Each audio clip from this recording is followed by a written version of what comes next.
right from the beginning, you have to look at this game against Fulham.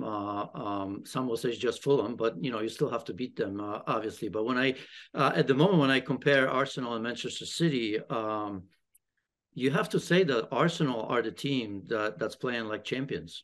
You have to say it. And, obviously Arsenal fans will be worried about Manchester City in a way that they haven't been at their best by any means. And what happens if they start clicking? They haven't been at their best, but look where they are. There's still a game to be played. Obviously, Manchester City will host Arsenal. But as I said, at this moment, you're looking at the next couple of games. And for me, the next couple of games for Arsenal are Palace and Leeds at home.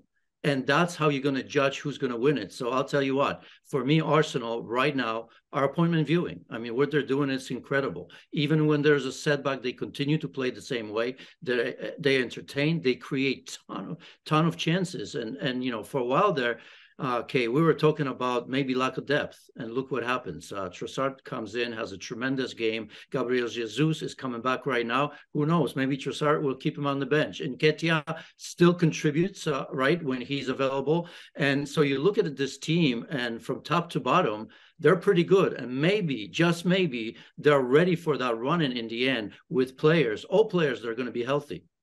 What's your feeling then about Gabriel Jesus being back and what's going to happen now? Well, I mean, I think it's a positive.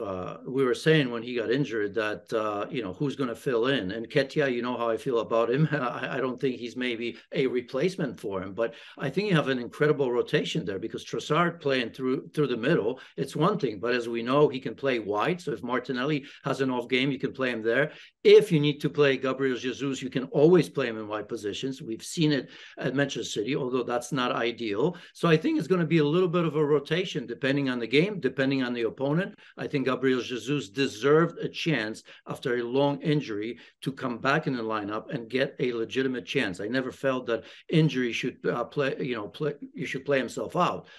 But I think you're not going to see Trossard being dropped in the next game. No chance. Not after a game. Okay. Yeah, that's an interesting situation to see, but not a bad thing that Mikel Arteta has to deal with.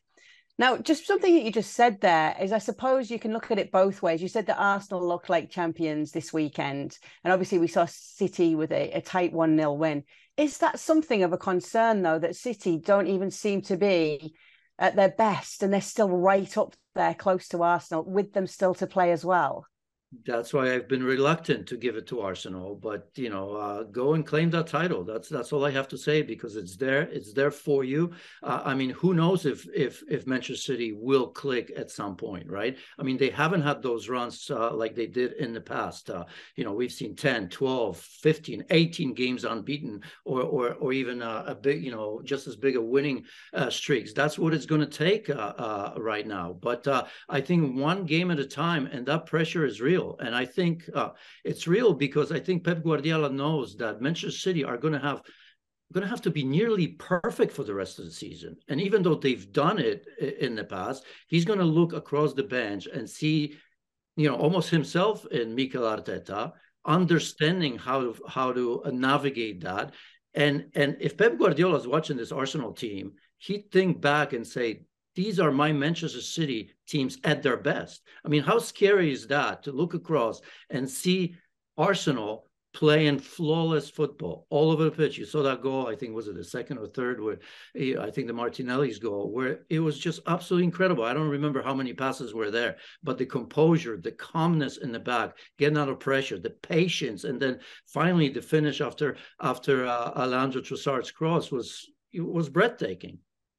Yeah, you know what? It's interesting as well, you say, because I saw somebody talking about how Arteta, just his intensity never drops either. So even when there's a win like that, if he sees for a minute, the players are just taking their eye off the ball that quick second, or he feels that they're not fully focused in every single second, he's onto them straight away. Even on the sideline, we're seeing that from them. And I suppose you really need that with a young side like this, Janusz. You do and you don't, because I think there's a hunger and there's a purpose in this team. Trust me, they understand where they are. They didn't expect it to be that way. They probably didn't think it was going to come together as well as it did. But I think they understand it. Of course, it helps that Arteta sees and reacts when there is When there's a moment in games where maybe things aren't going their way and maybe he doesn't see that sense of urgency, but I haven't seen that. I see that sense of urgency in every game from Arsenal. So let's just say they do stay perfect. We're doing hypotheticals now here because we're going to throw it forward. And given the fact that we do have the 5 points between Arsenal and Man City, and they are still to face one another, let's just imagine Arsenal and Man City win every game up until that point.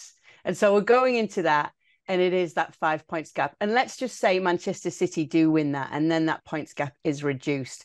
Just with the games that are coming, I want you to tell me if you think there would be any concern for Arsenal after that. So there would be at home to Chelsea after that game, then away to Newcastle, then at home to Brighton, then away to Nottingham Forest, and then at home against Wolves. Would there be any games there where you think, worrying?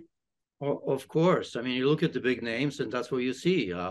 Teams that are capable on any given day to come good, just like Chelsea. We were so down on Chelsea for a while. Now they've won 3 games. Things are coming together. Why? Because key players are coming back, and key players are playing a little bit better. But, we've seen, I look at the Bournemouth, I look at Southampton. I mean, they have just as much to play. It's almost easier to get up for a big team than it is for a smaller team. Just ask Liverpool. Manchester United 7-0. Look what happens in Bournemouth. So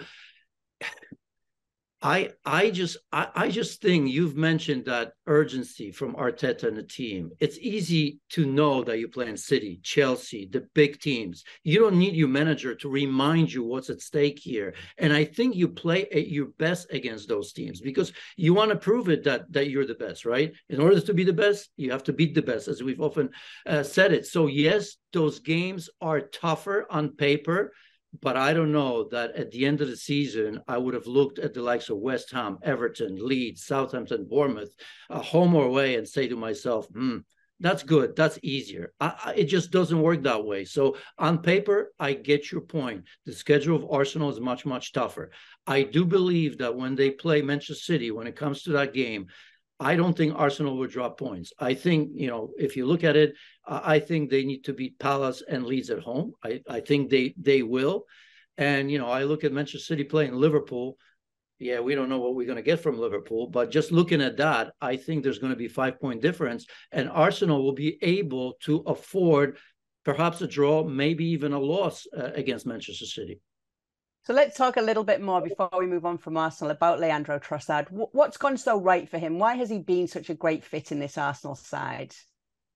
Well, it's his type of team for once, and he understands the league. He's already a proven player. Many are comparing now, Mudryk and him, who was a better buy, even though Arsenal really wanted Mudryk. By the way, Mudryk looked good for Chelsea as a false number 9. Who knows? Maybe he would have been fine at Arsenal as well because he played through the middle of last game and looked pretty good. But we have to remember that Leandro Trossard has proven himself in multiple positions. He's good in combination play. He knows how to play in between the lines. And we saw that interchangeability between him and Martinelli. It's great because as a defender, you have to wonder who's pulling you in and out.